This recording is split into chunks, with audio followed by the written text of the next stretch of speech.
اس فرقے کا بہت بڑا علامہ، بہت بڑا عالم حق الیقین لکھی، یہ لکھتا ہے، دیکھیے یہ علی کی تعریف ہو رہی ہے کہ توہین ہو رہی ہے کہ ابو بکر خلافت پہ جب بیٹھ گئے، تخت پر بیٹھ گئے، تو علی نے حضرت فاطمہ کو لیا، ان کو کھچر پہ بٹھایا، حسن و حسین کو لیا، ان کو ایک کھچر پہ بٹھایا، اور ایک ایک کے گھر پہ جا کے دروازہ کھٹکھٹاتے تھے، کہتے تھے باہر آؤ باہر آؤ۔ اصحاب رسول باہر آتے تھے، کہتے کیا بات ہے علی کیوں آئے ہو، رات کا وقت تھا، کہا دیکھتے نہیں کہ خلافت میرا حق ہے، غدیر خون کے موقع پہ رسول اللہ نے میری خلافت کا اعلان کیا تھا، ابو بکر اس پہ قابض ہو گئے، لہذا حق کا ساتھ دو، میرا ساتھ دو تاکہ ہم تخت خلافت سے ابو بکر کو اکھاڑ پھینکے۔ لوگوں نے وعدہ کیا کہ علی ہم آپ کا ساتھ دینے کے تیار ہے، کہا کہ فجر کی نماز فلاں مسجد میں جمع ہو جاؤ اور میں دیکھوں گا کہ تم کتنے لوگ ہو جو میرا ساتھ دیتے ہو۔ اس مسجد پہ جب پہنچے جس مسجد کے بارے میں کہا گیا تھا، وہاں کوئی بھی نہیں ہے، ایک صحابی بھی علی کے ساتھ نہیں ہے۔ بیوقوفوں سے پوچھو، یہ داستانیں گڑھتے ہوئے تمہیں کوئی شرم و حیا تھی؟ ابو بکر کے موقع پر ایک صحابی ساتھ دینے کے لیے تیار نہیں، تو صفین میں اور جمل میں پھر کہاں سے آسمان سے یہ مخلوق پیدا ہو گئی تھی علی کے ساتھ؟ یہ کون لوگ تھے پھر جو امیر معاویہ کے خلاف علی کا ساتھ دینے جمع ہو گئے، جو حضرت حضرت زبیر ابن عوام اور حضرت طلحہ ان کے خلاف لڑنے کے لیے علی کے ساتھ آ گئے؟ یہ کون سی مخلوق تھی بھائی؟ جھوٹے قصے کرتے ہو، تمہارے قصے تمہاری پول کھولتے، کوئی نہیں آیا۔ حضرت علی بڑے مایوس ہوئے، حضرت فاطمہ نے ہمت بڑھائی، کہا کہ ابو الحسن، حسن کے والد، غم مت کیجیے، آج پھر کوشش کیجیے۔ پھر رات میں حضرت فاطمہ کو کھچر پہ بٹھایا، پھر علی نکلے امام حسن حسین کو لے کے، پھر دروازہ کھٹکھٹایا، پھر لوگ باہر آئے، کہا کہ تم آئے نہیں، کہا کسی نے کہا میں بیمار ہو گیا تھا، کسی نے کہا نیند لگ گئی تھی، کسی نے کہا کہ سردی بہت زیادہ تھی، الگ الگ لوگوں نے باتیں کی، کہا کہ آج ہم آئیں گے علی، وعدہ کرتے قسم کھاتے۔ مولا علی نے کہا کہ ٹھیک ہے، آج میں انتظار کروں گا۔ دوسرا صبح ہوئی فجر میں، پھر بھی کوئی نہیں آیا، دوسرا دن بھی وہی۔ باقر صاحب لکھتے تیسرا دن نکلا، پھر رات میں حضرت علی تیسرے روز پھر رات میں نکلے، پھر ایک کو بولا، انہوں نے پھر قسمیں کھائی۔ علی نے کہا کہ تم قسمیں کھاتے ہو، آتے نہیں ہو، حق کا ساتھ دیتے نہیں ہو، باطل تخت پر بیٹھ چکا ہے، شریعت پامال ہو رہی ہے، رسول اللہ کے دین کا مذاق اڑایا جا رہا ہے، تم قسمیں تو کھاتے ہو، ساتھ دیتے نہیں ہو۔ انہوں نے قسمیں کھائی اور کہا کہ آج اللہ کی قسم کھا کے کہتے ہیں کہ ہم آج جمع ہوں گے، کہا کہ اس شکل و صورت میں آؤ کہ تم اپنے سروں کو منڈا کر آؤ، اگر تم سر منڈا کر آؤ گے تو پھر مجھے یقین ہوگا کہ تم اپنے قسموں میں سچے ہو۔ کہتے ہیں کہ تیسرے دن جب صبح فجر میں علی مسجد میں پہنچے تو سوائے ابو ذر کے، سلمان کے، یہی 10 جن کے نام گنوائے، یہ 10 تھے، باقی کوئی تھے۔ اور پھر 2-4 ان میں 10 کے علاوہ آئے تو وہ سر بھی مڈا کر نہیں آئے، ویسی آ گئے۔ آپ نے کہا کہ تم آ گئے ہو، 10 تو یہ میرے جانثار ہے جو کسی حال میں میرا ساتھ چھوڑتے نہیں ہیں، تم 3-4 ایکسٹرا آئے ہو، مزید آئے ہو، دیگر ہو تم، لیکن تم نے سر نہیں منڈایا۔ انہوں نے کہا جی وقت نہیں ملا، کہا کہ میں اس قوم سے بیزار ہو گیا ہوں، جو قوم اپنے امام کے کہنے پہ سر منڈوا نہیں سکتی، وہ سر کیا کٹائے۔ علی آئے، گوشہ نشیر ہو گئے، کہا میں ان لوگوں سے بیزار ہوں۔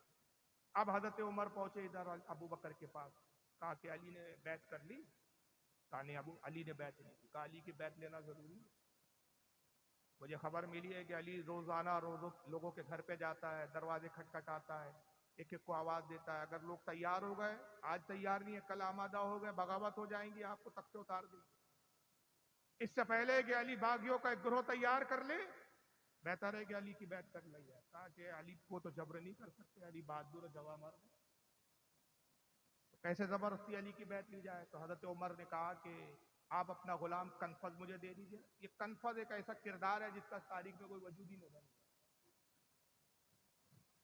تراشے جاتے کردار۔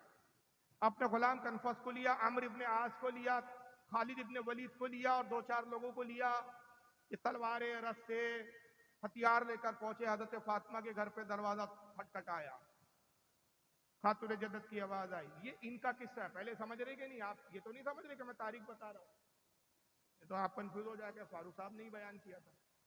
یہ ان کی من گھڑت سنا رہا ہوں، ان کی الف لیلا کی داستان سنا رہا ہوں، خدا کی قسم ان کی کتابیں پڑھو، الف لیلا کی جو کتاب لکھی وہ خودکشی کر لیں، ان کی کتاب دیکھ کہ ایسی داستانیں تو ہم نے بھی نہیں لکھی۔ یہ اصحاب رسول کی بات ہو رہی ہے، جنہوں نے ایران اور عراق کو دھول چٹا دی ہو، جنہوں نے روم کو اپنے قدموں میں ڈال دیا ہو، یہ ان کے بارے میں بات کر رہے کہ ایسے بزدلوں کا حل تھا۔ بہرحال کا دروازہ کھٹکھٹایا، حضرت فاطمہ نے اندر سے آواز دی، کون؟ عمر ابن خطاب کیوں آئے ہو؟ علی کو لینے آئے ہیں، بیعت کرے ابو بکر کی. کہا بیعت نہیں کریں گے حسن کے والی. کہا دروازہ کھولو. نہیں کھولا جائے گا. کہا دروازہ ہم توڑ دیں گے. یہ حضرت عمر کا کردار ہے ان کا، اس لیے لان تان کرتے، گالیاں بکتے آئے. وہ حضرت فاطمہ ناراض ہوئی، کہا کہ رسول اللہ کے وصال کو ابھی 3 روز ہوئے اور یہ نوبت آ گئی کہ نبی کی بیٹی کے گھر کے دروازے توڑے جائیں گے. جاؤ دروازہ نہیں کھولا جائے گا. عمر نے کہا دروازہ توڑو. دروازہ توڑا جانے لگا. حضرت فاطمہ دروازے کی آڑ میں آ گئی، دروازے سے لگ گئی تاکہ دروازہ نہ ٹوٹ سکے، مگر عمر نے لات ماری، دروازہ ٹوٹا اور وہ ٹوٹ کا دروازہ حضرت فاطمہ کی پیٹھ پہ گرا. حضرت فاطمہ حاملہ تھی، ہڈی ٹوٹ گئی پسلی کی ہڈی ٹوٹی، حمل ضائع ہوا. پیٹ میں محسن نامی بچہ تھا جس کا نام حضور نے پہلے ہی کہا تھا محسن رکھنا، وہ بچہ ضائع ہو. فاتح خیبر دیکھ رہا ہے تماشا.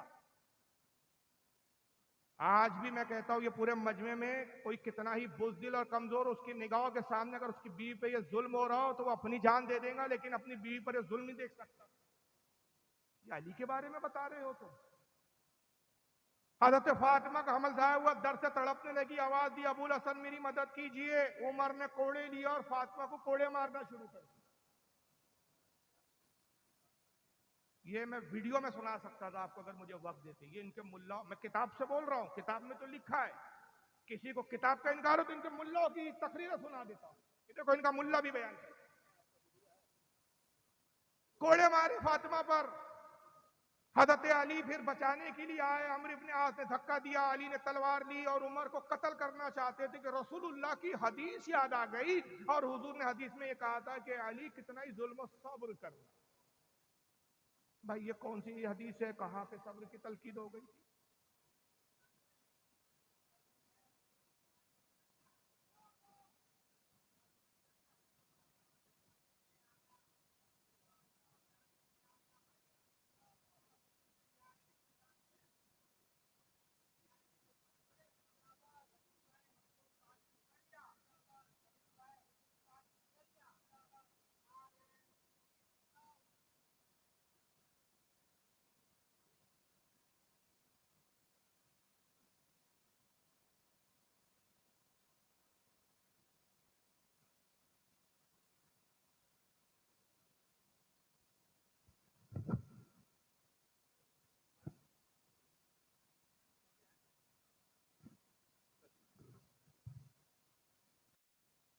مجھے بتاؤ رسول اللہ یہ تلقین کریں گے کہ خاتون جنت پہ ظلم ہو، بچے ضائع ہو جائے، ہڈیاں ٹوٹ جائے، مگر علی صبر کرنا؟